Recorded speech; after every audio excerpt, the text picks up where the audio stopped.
Então vamos retomar as audiências.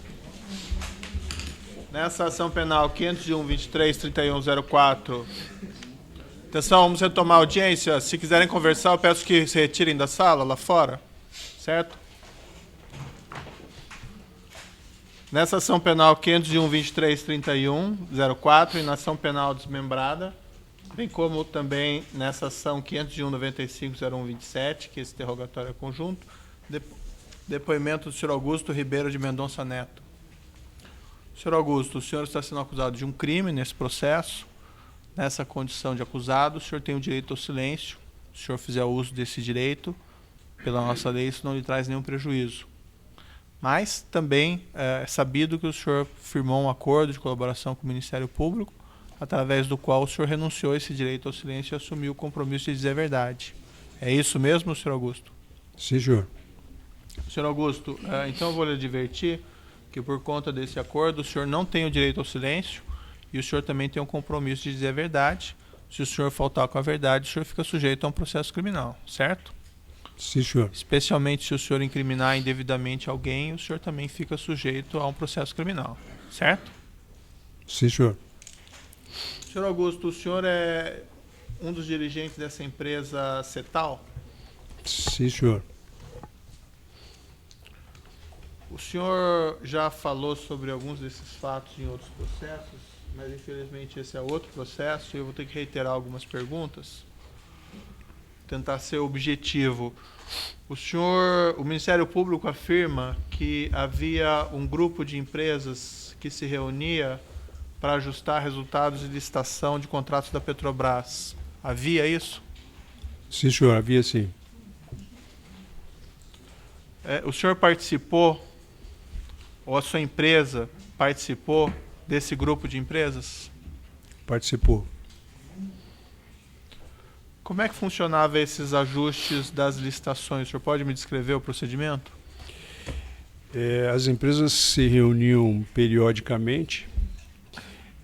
Inicialmente eram 9 empresas que se reuniam periodicamente, discutiam quais as obras potenciais que haveriam no mercado e entre elas escolhiam quais que disputariam com preferência cada uma, e as outras se comprometiam a não competir naquele certame com a empresa que havia escolhido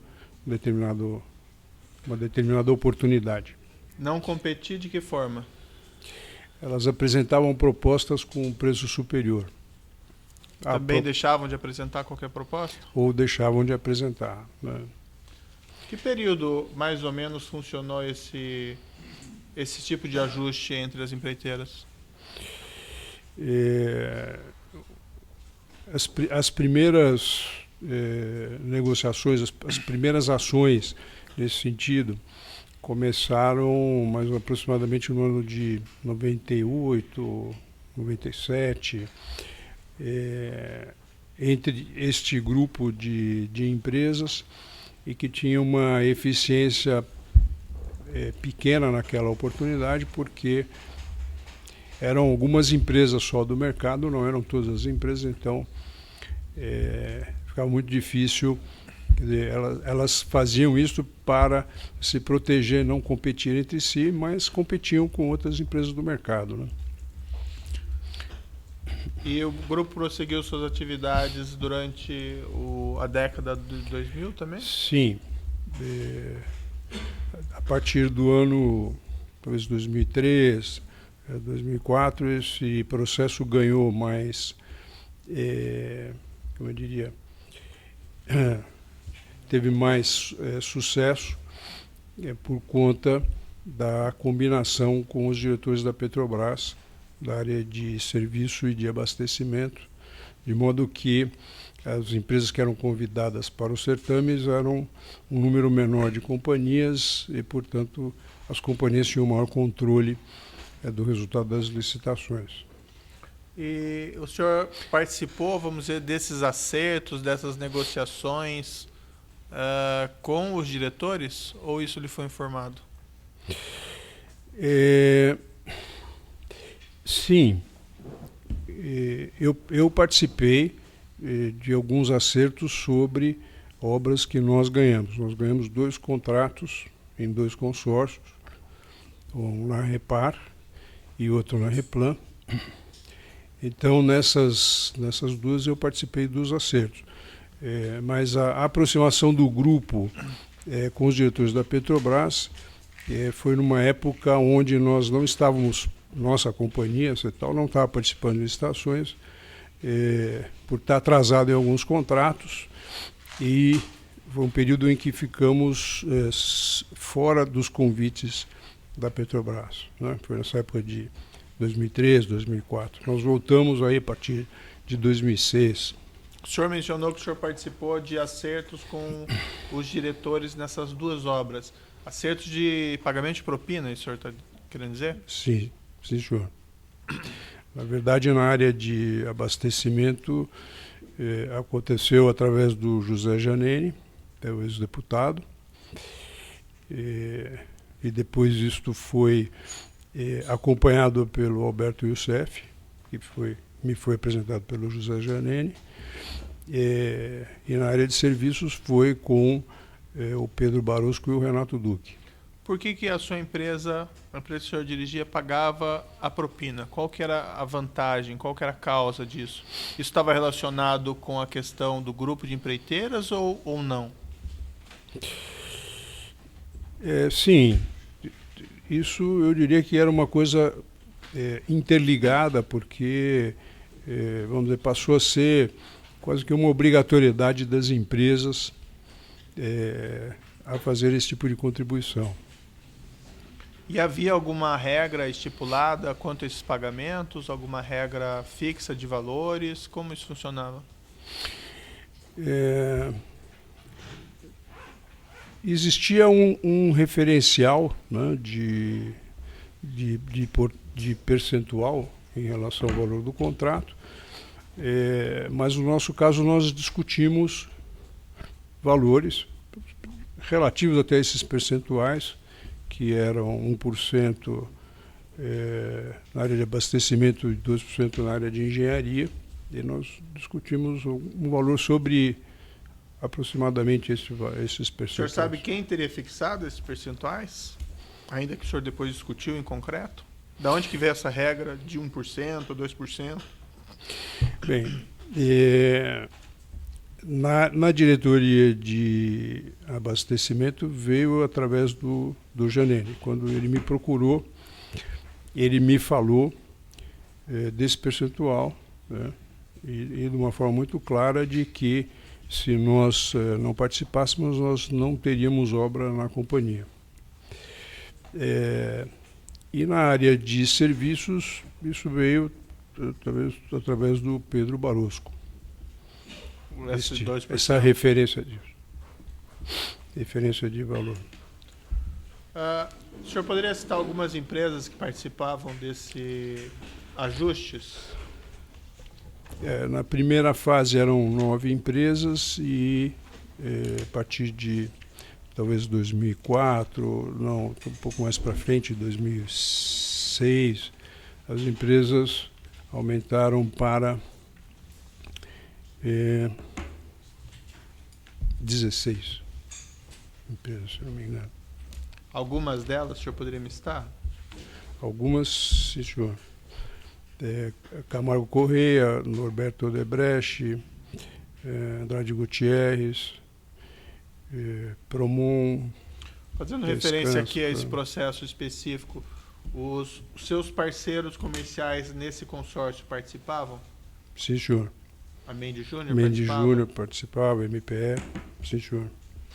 Eu só queria retificar que entreguei todas essas informações muito bem detalhadas em juízo e aqui ratifico que concordo com elas. Não faz parte do consórcio dos contratos aqui da sua empresa, mas a denúncia também abrange aqui acusações em relação à OAS. O senhor sabe me dizer se a OAS participava desse grupo? Participava. O senhor apresentou ao Ministério Público, como decorrência da sua colaboração, alguns documentos Esses documentos, nesse processo, foram juntados por cópia no evento 1, arquivo AUT 43 a AUT 46. Eu não vou lhe mostrar todos esses documentos, mas um dos documentos que teria sido apresentado teria sido esse, que é uma tabela que começa com empreendimentos. Projeto, o primeiro projeto aqui, HDT Diesel Reduc. Vou mostrar essa tabela.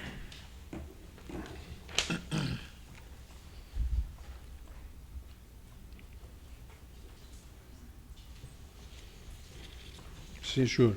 O senhor se recorda dessas tabelas? O que são essas tabelas? O que é esse documento? O senhor pode me dizer? Esta tabela era o que eu havia citado no começo. Isto aqui tem 11 oportunidades 10 oportunidades de contratos que concorrências seriam realizadas pela Petrobras. Depois nós temos aqui as empresas que faziam parte desse grupo. São 16. E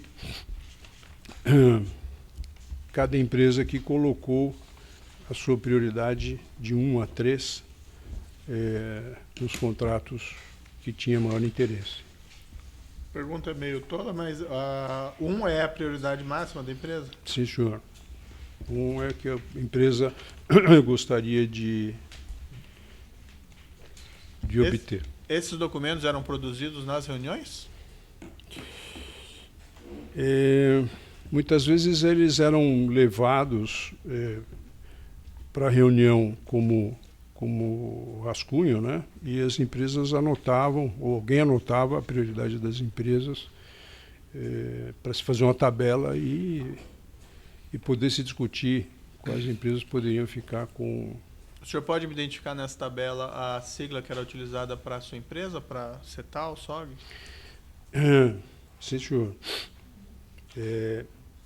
SG. A Mendes Júnior. A Mendes Júnior, MJ.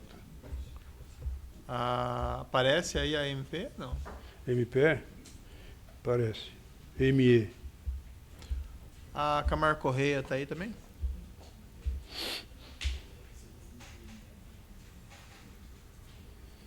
Sim, senhor. C4. E a OS? OS. Sim, senhor. Daí? Também.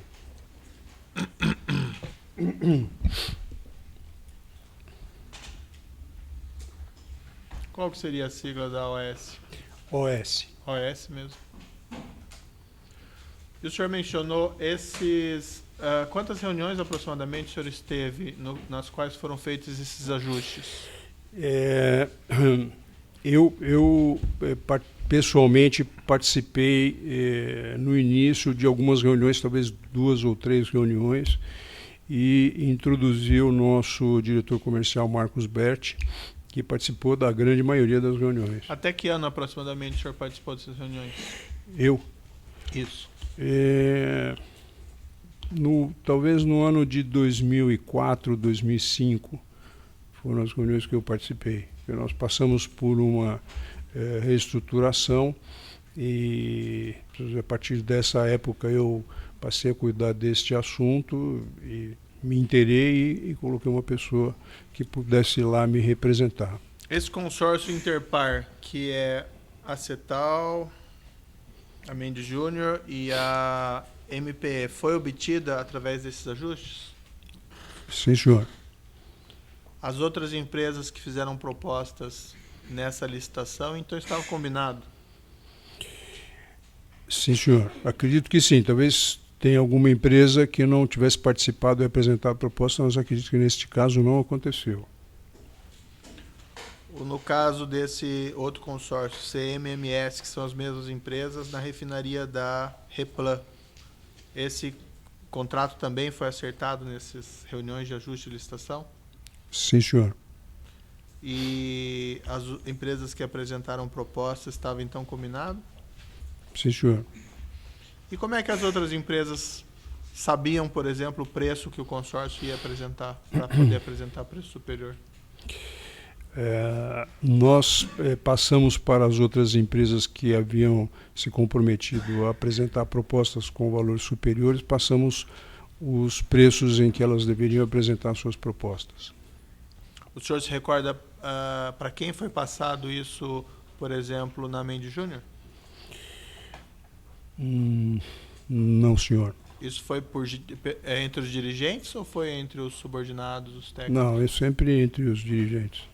Eu acredito que, na época, o representante da Mendes Júnior era o Alberto Vilaça.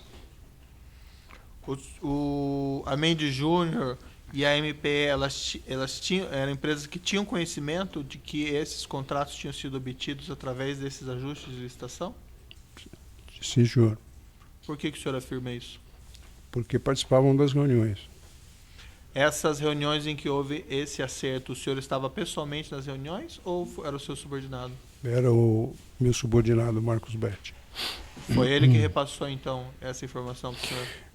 Sim, senhor. Como essas reuniões eram periódicas, eu sempre instruía ao Marcos o que ele deveria se comportar na reunião seguinte e defender. Este assunto não é um assunto que se resolve numa reunião, são uma sequência de reuniões até que hajam esses acordos, esses acertos entre as empresas, né? Então, de modo que algum dia se finaliza, mas... Ao tempo que o senhor participava das reuniões, o senhor se recorda quem era o representante da Mendes Júnior nessas reuniões? Se o senhor se recordar, se o senhor se recordar, não, senhor, não recordo. Ao tempo que o senhor participava dessas reuniões, o senhor se recorda quem era o representante da OAS nessas reuniões? Eles não participavam ainda, eles entraram numa fase posterior. Entraram numa fase posterior? Sim, senhor. E como é que o senhor tem conhecimento disso? Porque primeiro que o Marcos Berti sempre me reportava, mas segundo, apesar de não participar das reuniões, conhecia as pessoas, encontrava, comentava. Com quem da OAS, por exemplo, o senhor comentou esse assunto dos ajustes? Com o Léo Pinheiro e o Agenor. O senhor falou com eles diretamente sobre esse assunto? Sim, senhor. E da Mendes Júnior, o senhor chegou a tratar esse assunto diretamente também com algum executivo? Com o Alberto Vilaça. Com os outros acusados aqui da Mendes Júnior, o senhor Sérgio Mendes? Não, senhor. Com o senhor Ângelo Mendes? Não, senhor. Com o senhor Rogério Cunha? Não, senhor.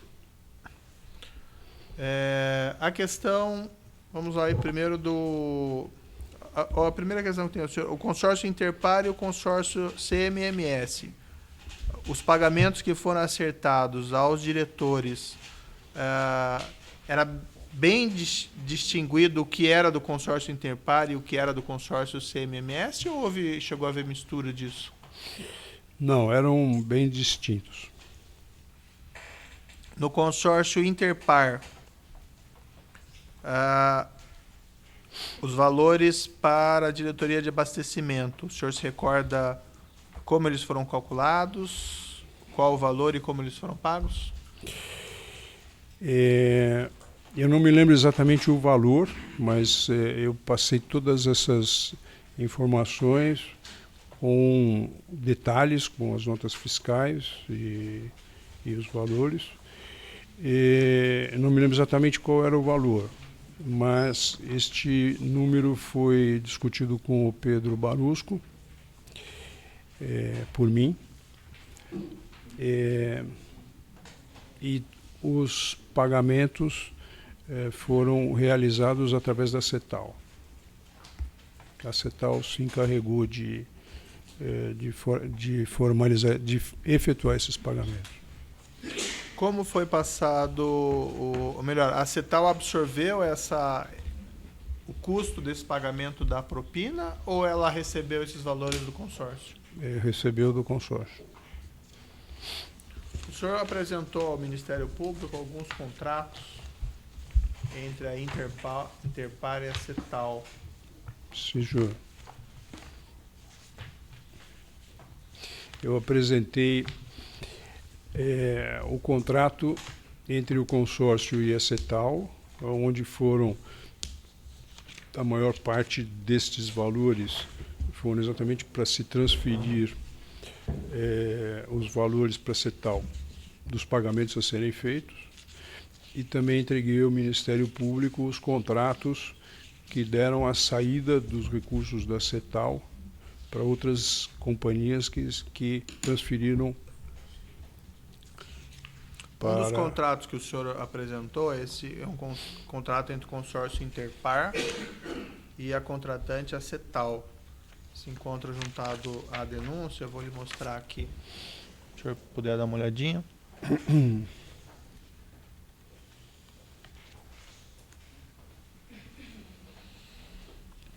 Sim, senhor. Esse contrato ele foi celebrado somente para o repasse dos valores da propina? A maior parte, sim. Na verdade, a gente prestou alguns serviços de engenharia, mas a maior parcela foi para o pagamento das comissões. Os outros membros do consórcio Interpar, as empreiteiras Mendes Júnior e MP, tinham conhecimento desses acertos de propina? Sim, senhor, tinha.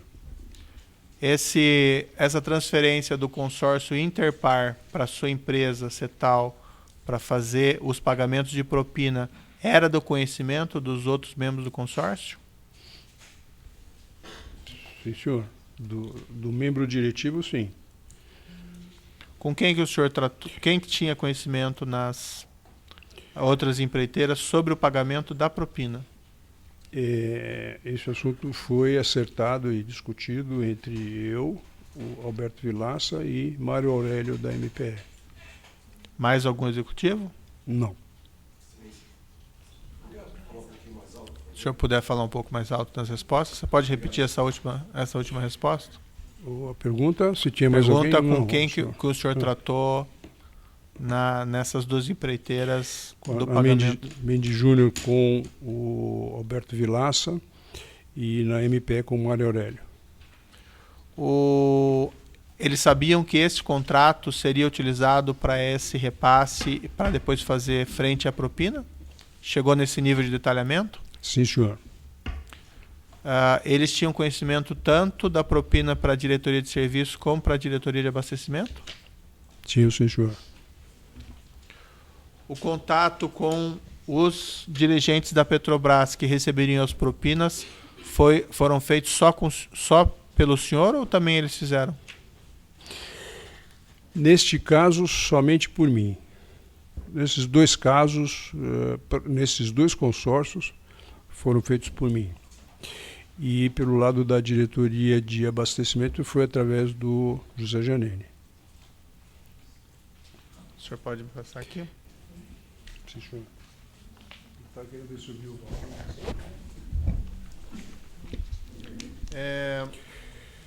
O senhor conhece o senhor Roberto Youssef? Sim, senhor, conheço. Nesse consórcio Interpar, o senhor utilizou os serviços dele para fazer repasses de valores de propina? Sim, senhor. Utilizamos empresas que ele sugeriu. O senhor se recorda quais são essas empresas? MO e Rigidez. O senhor apresentou no processo também ao Ministério Público umas notas fiscais de 3 empresas, Empreiteira Rigidez, RCI Software e MO Consultoria. Na verdade são várias notas fiscais, mas eu peguei 3 aqui para amostragem, peço para o senhor dar uma olhadinha. Sim, senhor, eu apresentei todas as notas fiscais, todos os contratos e os pagamentos feitos para o Alberto Youssef e as empresas. Eu acho que esse é RCI Software também. Essas notas foram emitidas pela CETAL? Foram emitidos contra a CETAL. Contra a CETAL, isso. E a CETAL as pagou. Essas notas foram emitidas para acobertar o pagamento, o repasse da propina? Sim, senhor. Essas empresas, MO, Consultoria, RCI, Empreiteira Rigidez, essas empresas do senhor Alberto Youssef, prestaram algum serviço, de fato, à CETAL? Não, senhor.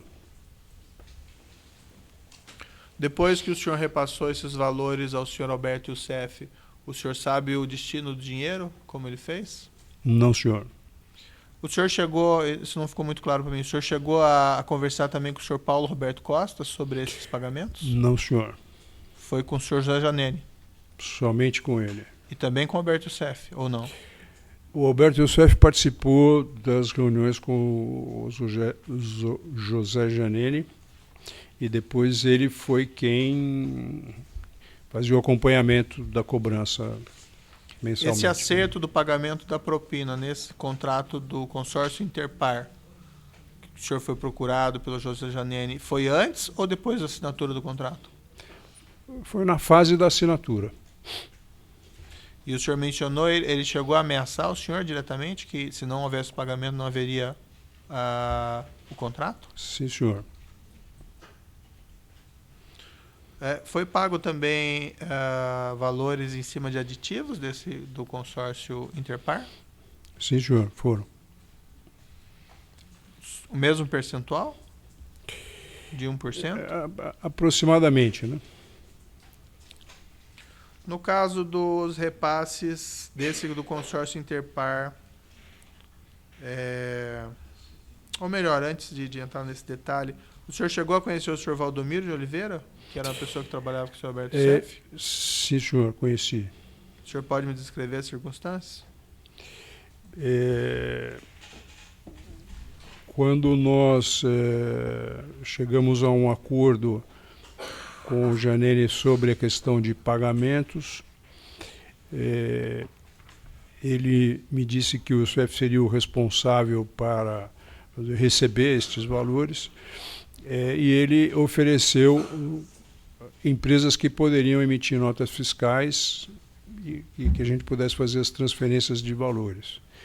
E o representante dessas empresas era o Valdomiro.